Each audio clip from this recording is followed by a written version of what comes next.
Good morning, class. My name is Ernie Sevilla, and here's my presentation on why we should be integrating students with Down syndrome into a classroom environment before they actually start kindergarten.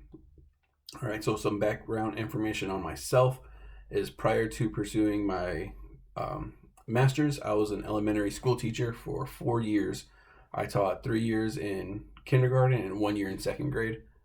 And my second year in kindergarten is when I had my first student with Down syndrome in my classroom, and it was a struggle. It was hard for me to find a way to communicate effectively with him.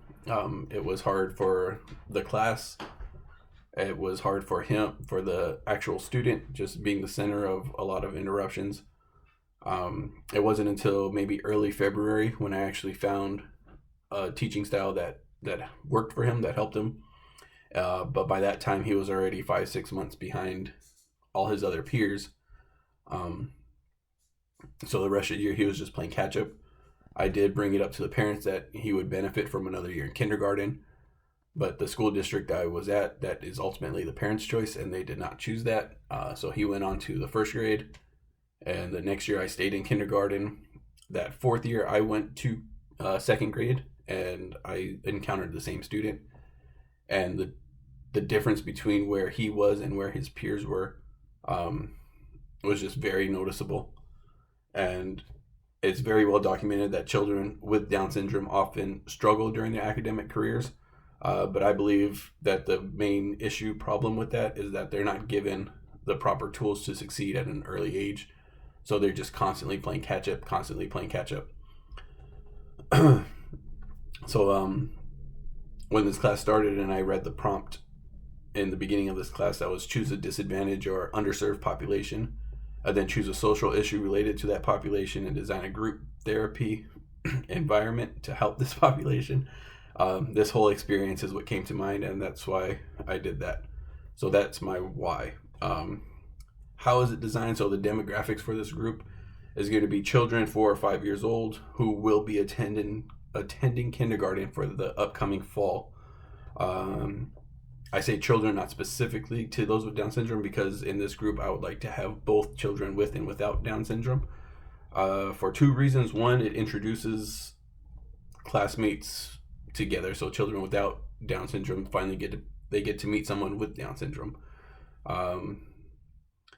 Everybody's different, right? So just being comfortable around somebody different, and I believe that this time together for those people, it's going to create a relationship. It's going to help the children with Down syndrome feel more comfortable, be more social, learn social skills, pick up on social cues prior to going into class. The second reason is children with Down syndrome learn by doing and observing. When working with children with Down syndrome, it's important to understand that symbolic play is associated with the emergence of language. So like I said, we don't all look the same. A lot of children with Down syndrome, their tongues are a little bit bigger, which makes it difficult for them to physically speak. So they learn all this stuff through play. And again, just playing with getting that stuff in before school starts just gives them a big nudge in the right direction. This group is meant to be 20 sessions total, Monday through Friday, 8 to noon, and it'll take place for 4 weeks. And these 4 weeks it's going to start 4 weeks prior to school starting. So after they complete that fourth week, the very next week they're going to start school. So this way there's no gap in services for them, and they just keep on that right path. The first week it will be mandatory that parents stay with their child as we get to know them. This will allow us to focus on the group as a class as a whole, rather than just giving certain students individual attention. I also think having the parents there, it will be beneficial for the parents because they get to see another family who has a child with Down syndrome, seeing what they might be struggling with, seeing how they handle it, and just kind of maybe even creating a camaraderie between all the parents there. There will be a total of 10 openings for children. I would like to see half and half in the group. I understand that asking for 5 students with Down syndrome within a single school area is a lot, so I would like to open it up like maybe a school district, getting more of the community involved.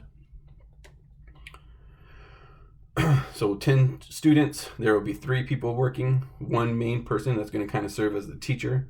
The other 2 are going to be there to help. Like I said, they are 4 to 5 year olds. There's going to be issues, and those 2 people will help those issues. So this way the teacher can continue with whatever their lesson or the thought of the day is. Interventions used, I'm focusing on 2 interventions. One is ACT, Accept and Commit therapy, and that's going to be more for the students without Down syndrome. So they have to accept, yeah, we don't all look the same, we're different, we accept that, and we're going to commit to moving past that. Again, that's going to help them socially. For students with Down syndrome, I would like to focus CBT, cognitive behavioral therapy, and that's thought, emotion, and action. And so if we're in a group and a kid gets up and leaves, I would like one of the people that are helping to go over and talk to them and figure out how they came to that action of getting up. My guess would be, my thought is, I don't understand this. My emotion is I'm frustrated. My action is I'm gonna leave.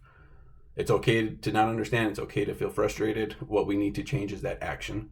Whether it's the action is I need to pay more attention, I need to ask a question, I need to get engaged. We need to change that action. We all have these thoughts and emotions, but how we handle them is what's going to vary. To educate is to empower, and we want these students to feel empowered so they can succeed. Evidence-based, creating SMART goals with the group as a whole. So SMART goals: specific, measurable, attainable, relevant, and time-based. So the specific goal is to provide support to these students with Down syndrome entering kindergarten. Measurable by tracking progress both socially and academically.